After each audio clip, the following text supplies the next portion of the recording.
DJ Flay. So mysterious.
secret that's best kept. Plus, on the best spread. That's one of my excess. Knowledge is fast.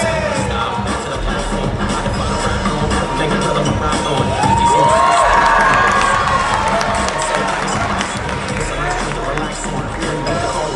like more like cat phone.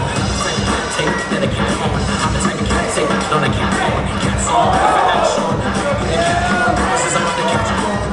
You need to go cock cock. Go out cock cock. Baby, you need to go cock cock. You need cock cock. Believe me, you want cock cock. Yeah, play without cock. And me, you go cock.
Alright, I hope you enjoyed that song. That was Every Summertime by Nikki, if you know it. And then our next song, who's a Swiftie out there? If you're a Swiftie, you're gonna love this song.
Have a great night.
the bathroom just now and I saw a 6'5", very handsome man mumbling something about how he can't do it. So instead you have me, 5'7" Ricardo, about to present you the story.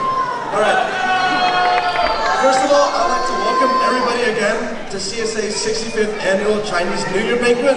I hope everybody is able to enjoy the goodie bags and the facilities that we have. As a quick little introduction, my name is Ricardo Pedres, and I'm currently a second-year student at Cal Poly.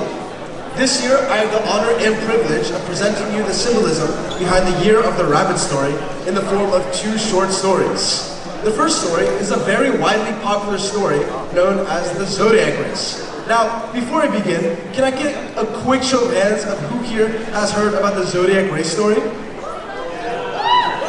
That's quite a few of you. I even see 2 in the back. I believe that's Angelo, who knows very well the story. All right. Now, for those of you who are not familiar with the story, I will now begin telling you the Zodiac story. Thank you very much.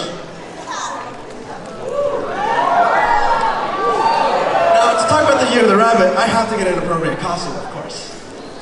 Now, the Zodiac Race was a race created by the Jade Emperor in order to pick out the 12 Zodiac animals, the ranking determining the order in which the animals would appear on the Chinese calendar.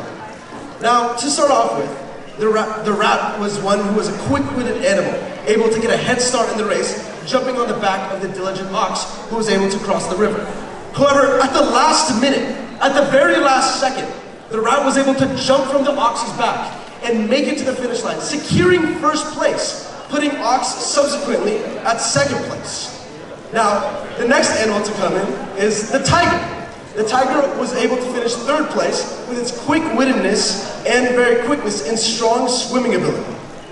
And then, at fifth place, this might seem a little weird, but the dragon wasn't able to go very fast despite its strong wings. As it said, it had to help out villagers on the way to the best of its ability. Sixth place, then came the horse. However, at the very last second, same with the ox, a snake jumped behind the horse's hoof, scaring the horse, getting sixth place for itself, with the horse having to take seventh place after recovering from the scare. Now, the sheep, monkey, and the sheep, monkey, and rooster came later, at 8th, 9th, and 10th place, respectively, as they all helped each other cross the river together. Then, at 11th place, came the dog. And you might be wondering, that's a little strange, because dogs can swim very well. Well, the dog said that the river was too alluring, and it decided to take a bath in the river. Last place came the pig, because it said, and honestly, I agree with the pig a little bit, it had to take a nap in the middle of the race, get some food to eat, and go to sleep. I can't blame it, because I would do the same myself. But it woke up just in time in order to finish the race. Now, I believe I mentioned this name earlier, and my ears might be giving it away a little bit, but at fourth place was the rabbit. And you might be wondering, well, how was the rabbit able to end up in fourth place anyways? Luckily, I'm here to tell you about that. Now, the rabbit was able to use its quick-wittedness and elegance and beauty in order to hop across the stones all the way to the bank. However, it slipped right before crossing the river and fell into the strong currents of the river. Now, using its quick-wittedness and deftness, it was able to get a log and float to the other side of the river. With that, it was able to get fourth place. Now, you may be wondering, what exactly does this story symbolize? Well, the symbolism of the story was to show the gracefulness and elegance of the rabbit hopping from stone to stone, as well as the geniusness of the rabbit in order to grab the log floating to the other side. Now, if you're anything like me, and I'm not sure if you're anything like me, because I'm up here, you guys are sitting down, but if you are anything like me, you may be wondering, that's not all the rabbit can symbolize, right? And you would be correct in thinking so. You see, there is another story that portrays some other key aspects of the rabbit, and that would be the rabbit in the moon story. Now, can I get another quick show of hands of who here has heard about the rabbit in the moon story? Not a lot of you, I see. Well, I'm here to explain that. You see, I will now talk about the rabbit in the moon story. Now, the story starts off with the goddess of the moon, Chang'e, descending upon the mortal realm and taking the disguise of a beggar looking for food.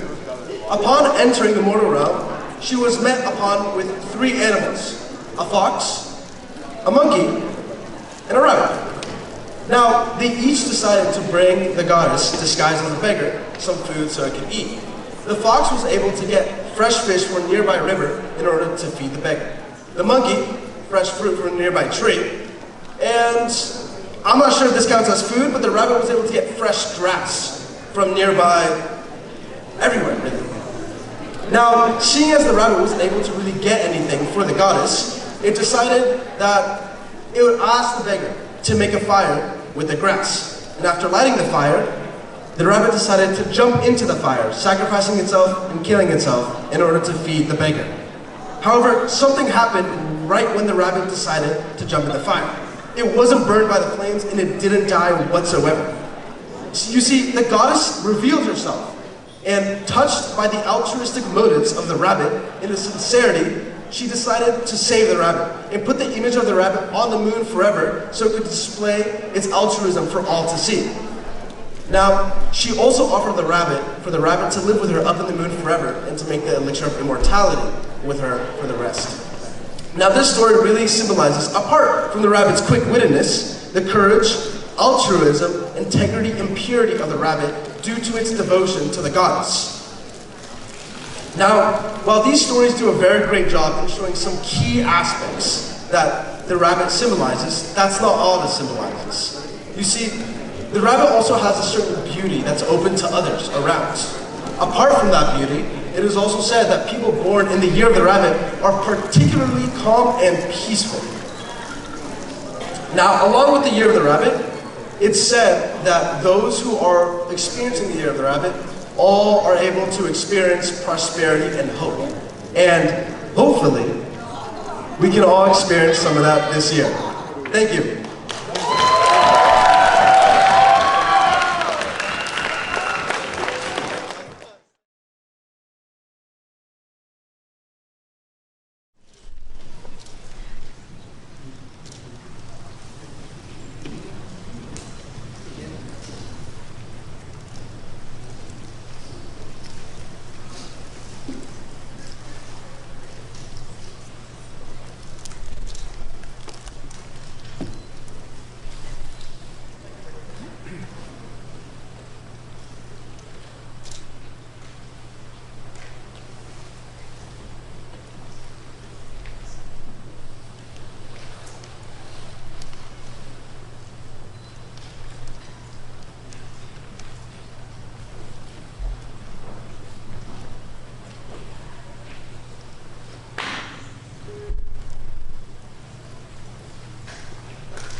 This is Chen sword.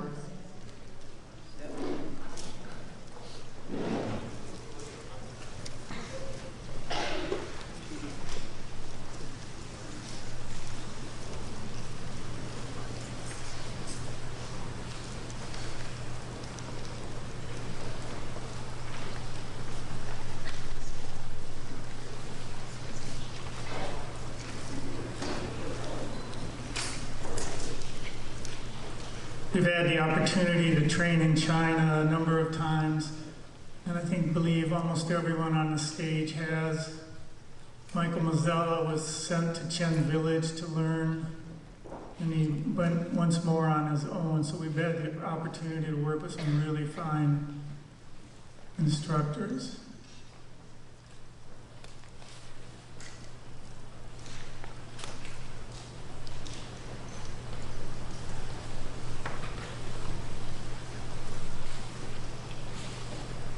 Chinese martial arts has a lot of different weapons. This is a straight-edged weapon, and we practice it just for the balance and to learn distancing.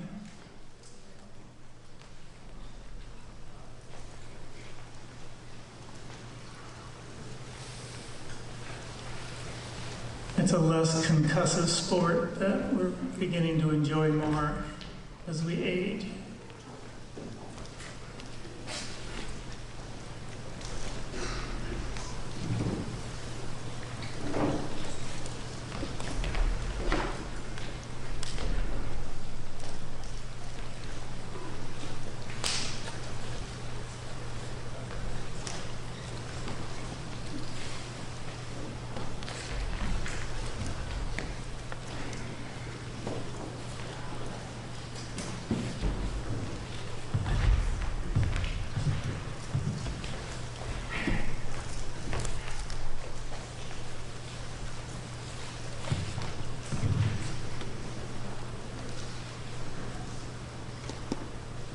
And on the side. Oh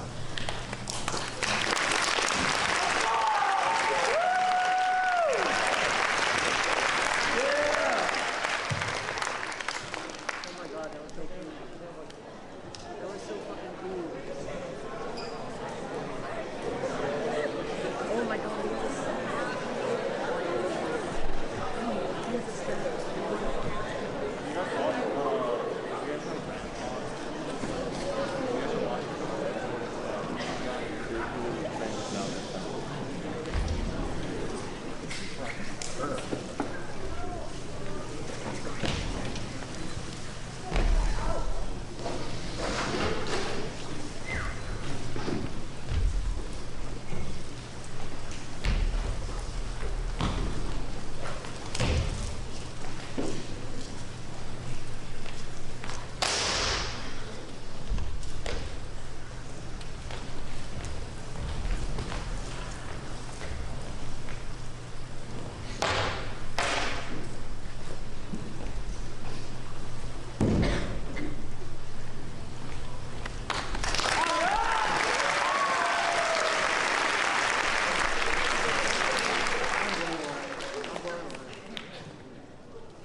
We're going to look at a partnered sword form now. And this is another opportunity to check your distancing and still kind of see what the original function was. Professor Lynch was in the very first Tai Chi class we offered close to 30 years ago in St. Louis. He's been a very consistent student.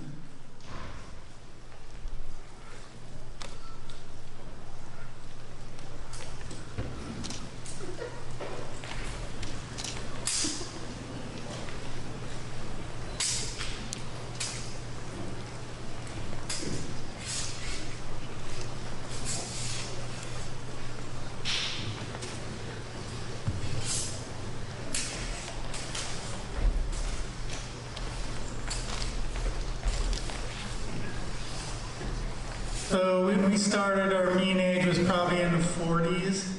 It's in the upper 70s now. And so these type of forms are real beneficial for us to keep moving. Very nicely done. Thank you, folks.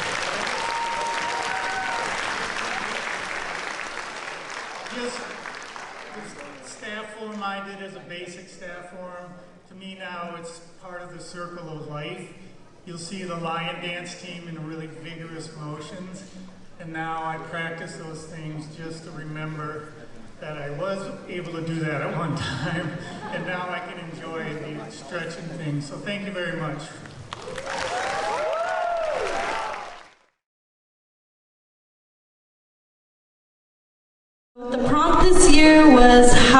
culture impacted your life and shaped who you are today? As deep, rich, and powerful as it is, culture has different meanings to each and every one of us. For some of us, it shapes our upbringing and molds us into the person we are today. For others of us, culture has never been a very prevalent part of our lives, and we are, in a sense, cut off from it. And the majority of us likely fall in the middle, with our own individual and unique experiences with our culture that influence us in overt and subtle ways. What role has culture played in your life, and in what ways has it, or the lack of it, shaped who you are today? So, I would now like to welcome Dr. Ye to announce our essay competition winners.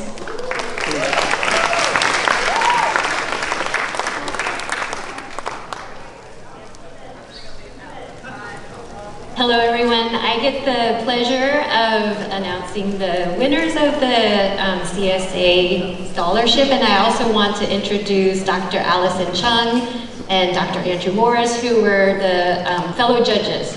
The essays were amazing. It was not an easy choice, but I would like to announce the third place winner is Stephen Lin.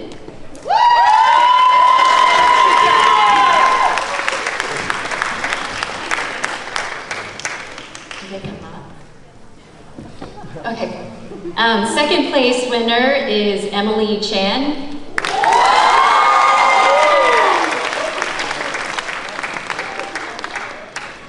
And then first place winner is Nicholas Cow. Congratulations.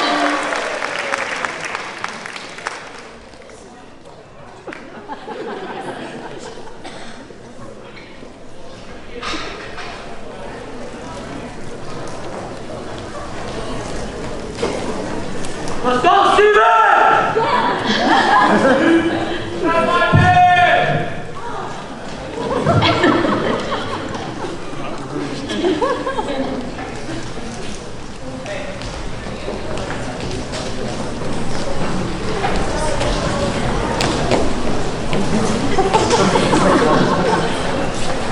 I get to shake our hands.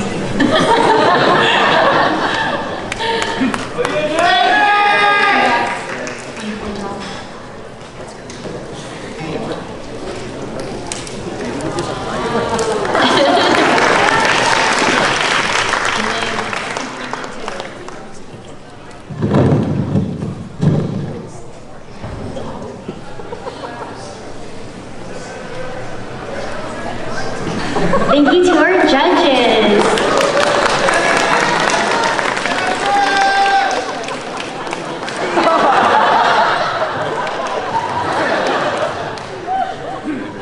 I do. Wait, can you hold this for a second? Because I kind of need both hands. Perfect. Well, with this win, Nicholas will be reading his essay for us all today. So I'll be holding his bouquet, and he will be having mine. Hello. So, my name is Nicholas Cow, and so before I start, can we please get a massive, massive round of applause for everyone behind the scenes that have made this amazing event happen?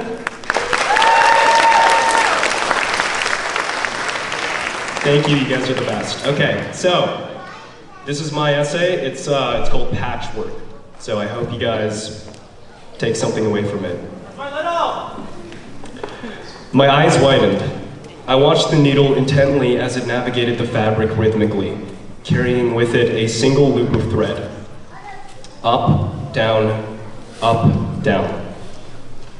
I found my childhood surrounded by the whirs and clicks of my mother's jukey sewing machine, interlaced with the lyrics of her favorite pop song, Teresa Tang's 月亮代表我的心, emanating from the television.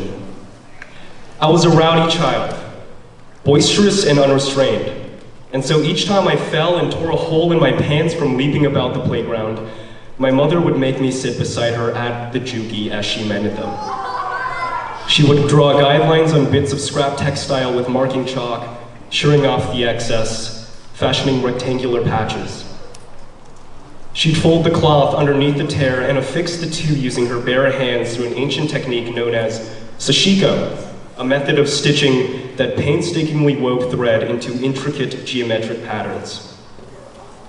The end product, Bora, a haphazard amalgamation of fabric pieced together to form a whole. Yet in the moment, each time I fell, I was picked up, dusted off, and told by my mother not to cry.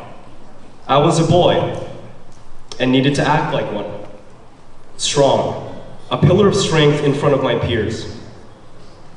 The culture that I was born into emphasized stoicism, to develop iron skin, to suppress emotion for fear of losing face. As the seasons slipped by, I found myself undertaking a multitude of familial roles.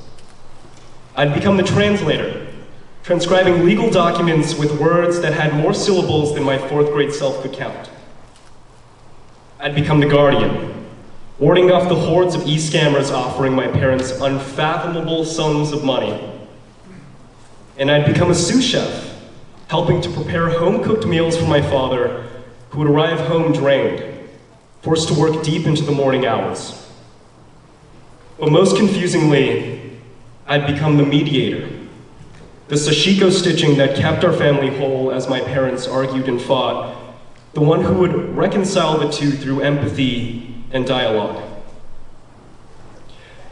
I was born as a Chinese American into a culture of traditional value, but I was simultaneously born into a culture of progressive values, an America that emphasized communication, that urged its students to consult their counselors, to talk with their friends, to make outwardly known their internal turmoils. It was through playing the role of therapist to my parents that I came to realize what I had already known, that suppressing emotion made conflict inevitable, that allowing anger and grief to accumulate within oneself would cause it to culminate at a breaking point. But more, I found that sometimes it's necessary to act outside of what your born culture indicates, because one's identity and actions are more than just tradition. I now say, I love you, unabashedly, to my parents, because showing affection to family should not be frowned upon. I now orient my bed in a way that grossly shatters the guidelines of feng shui, because I enjoy losing myself in the stars as I drift off to sleep. I now eat my noodles with a fork instead of chopsticks, because it's more convenient to wash one utensil rather than two. And yet, I still act stoically when it's necessary of me. I still transcribe incomprehensible legal documents for my parents, and I still warn my mother against sending money to that African prince from her Outlook inbox. It now occurs to me that identity itself is a motley, pieced together by defining bits of culture, circumstance, and responsibility, a Bora. And each piece, no matter how bittersweet a memory, no matter how ripped and tattered the patch, is integral to its construction. Growing up split amongst cultures granted me the gift of choice. It allowed me to handpick the makeup of my identity as it emerged, piece by piece, layer by layer. My Boro growing each time I sat with my mother next to the juki. Each time I portioned rice in the beige bowl for my dad. And each time I stood between both during their disagreements. I continue to stitch new fragments to my identity. On their own, the components are without purpose, ramshackle souvenirs of past experience, but only together do they coalesce into a recognizable whole. Up, down, up, down. Thank you for listening.